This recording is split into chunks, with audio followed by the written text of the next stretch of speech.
Samantala, sinimulan na po ng pamahalaan ang pagtatayo ng bunk houses para sa mga kababayan nating nasalanta ng kalamidad. Para sa detalye, narito ang report ni Cathy Sandoval.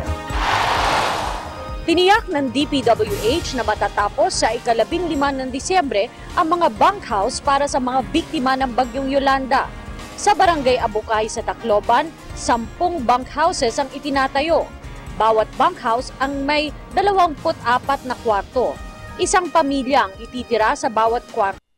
Mayroon din itong isang common bathroom na may 8 shower at toilet cubicles at isang malaking common kitchen. Then yung pinaka-laki po ng ang area is nasa almost 208 square meter. Then in every room, nasa almost 8 square meter. Then yung area na pagtatayuan namin, nasa 10 unit bunk house.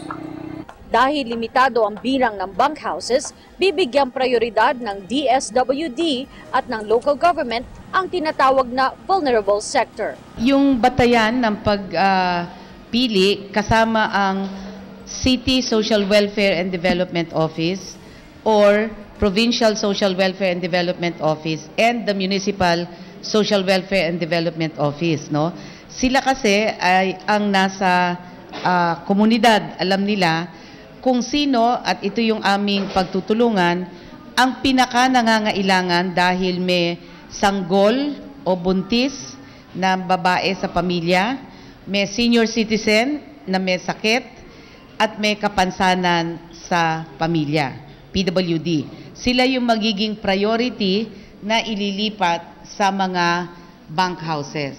At ang ay ang mga Social Welfare and Development Offices ng munisipyo at ng probinsya at ng syudad, at kami yung katulong na magva-validate. So yun ho ang batayan. Mula sa Tacloban City, para sa Telebisyon ng Bayan, Cathy San Gabriel.